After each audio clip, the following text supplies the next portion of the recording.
Bună, sunt Mălina. Sunteți pregătite pentru o nouă zi de sport? Am auzit, da? Haideți să începem! Programul pe care vi-l prezentăm este menit a fi executat la puțin timp după operație, bineînțeles după ce medicul v-a permis acest lucru. Știm asta deja, că am discutat despre acest lucru extrem de important și în celelalte videoclipuri. Pentru doamnele care au trecut prin operație, fie sectorectomie sau mastectomie, este foarte important să înțeleagă faptul că trebuie să facă exerciții constant pentru creșterea mobilității brațului, pentru prevenirea limfedemului și pentru contracararea altor efecte secundare potențial neplăcute. Să începem! Primul exercițiu. Aceste exerciții se pot face și din așezat, cu sprijin pe partea sănătoasă de masă. Noi, neavând unde să ne așezăm, se pot executa și în picioare foarte bine. Din stânt, depărtat, cu brațul bolnav, se ridică ușor în lateral, cât de sus se poate și se menține câteva secunde. Și revenim. Mișcările se fac lent, până se simte musculatura că se întinde.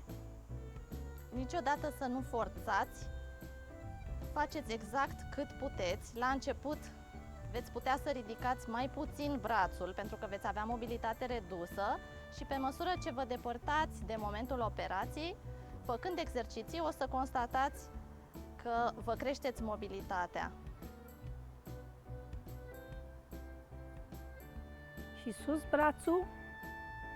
Exact cum a spus și doamna antrenor Simona Brâncuș, exercițiile se execută foarte lent, în ritmul propriu și cu zâmbetul pe buze.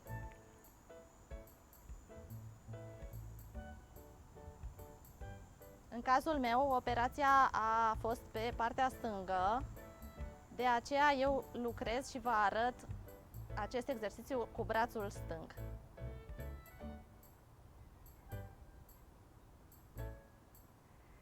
Următorul exercițiu, se ridică brațul prin față, la fel, până sus, mențin câteva secunde și coborâm. Ridicăm cât se poate și după mai multe repetări și zile de exerciții, o să se reușească să se ajungă până sus la 90 de grade. Vă confirm. Este Sus, important. mențin câteva secunde.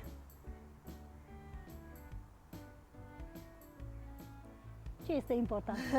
Este important să menționăm că acest gen de exerciții sunt incluse și în ghidurile medicale de specialitate și că, ideal, ar trebui executate cam de 2 ori pe zi, cam 10-15 minute și fiecare mișcare repetată cam de 6 ori.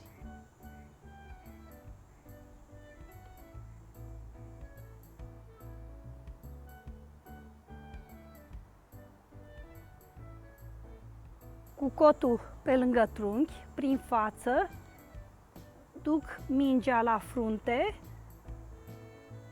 și revenim. Duc mingea la frunte și revenim.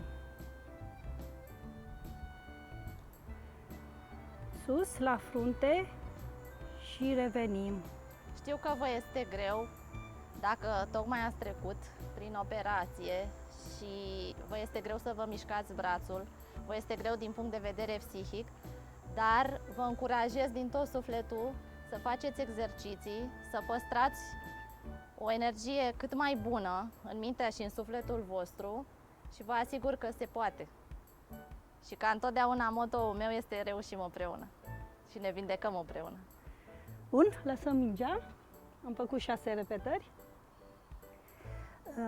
Sau mai multe dacă puteți, întotdeauna vă încurajez să faceți exact. Dacă nu aveți un scaun în care să stați și nu vă simțiți bine în echilibru în picioare, puteți să aveți un punct de sprijin, să vă sprijiniți de o bardă, de o masă, de un scaun, și faceți exercițiile cu sprijin, cu mâna sănătoasă, să vă sprijiniți.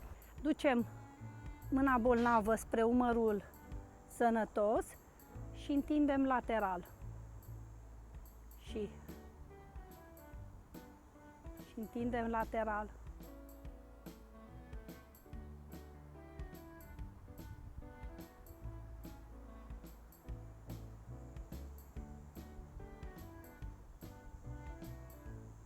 Patru.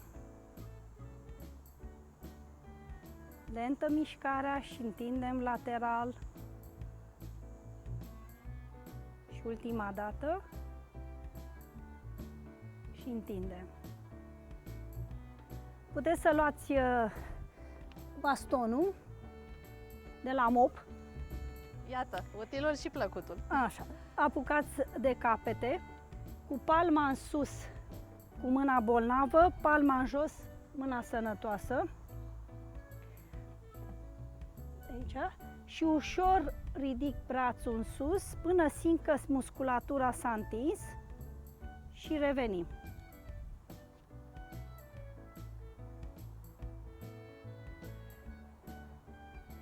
Așa, aș vrea să apropii de trunchi aici și pe aici, prin lateral, să o duci cât poți și să revii. Am înțeles. Simți că se întinde musculatura Da, și vii și încerci să nu ții respirația. așa este. Inspiră și coboară, expiri. Încearcă să ridici brațul, nu din umăr, cât poți, nu trebuie până sus, dar mișcarea să fie corectă, nu din trunchi. Și respiră. Bun. Priză normală și ridic brațele întinse sus deasupra capului, mențin cât pot, trag mult spre spate și cobor. Vă mărturisesc că mă vedeți mișcându-mă destul de ușor în timp ce fac aceste exerciții, pentru că am repetat și am repetat și am repetat, începând din anul 2019, din noiembrie, când am trecut prin intervenția chirurgicală. Am aproape 2 ani, fără câteva luni, de la momentul rescrierii existenței mele. Și vreau să aveți încredere că așa cum am reușit și reușesc și eu în fiecare zi, mama mea, care a fost și ea diagnosticată ca și mine cu carcinom mamar, așa veți reuși și voi. Suntem mai puternice împreună. Suficient. O să ne deplasăm aici la bară. Și dacă n-aveți, noi avem această bară, acasă vă sprijiniți de masă, cu trunchiul ușor aplecat, iar cu brațul bolnav o să descriem cu cotul 6 cercuri spre interior și 6 cercuri spre exterior.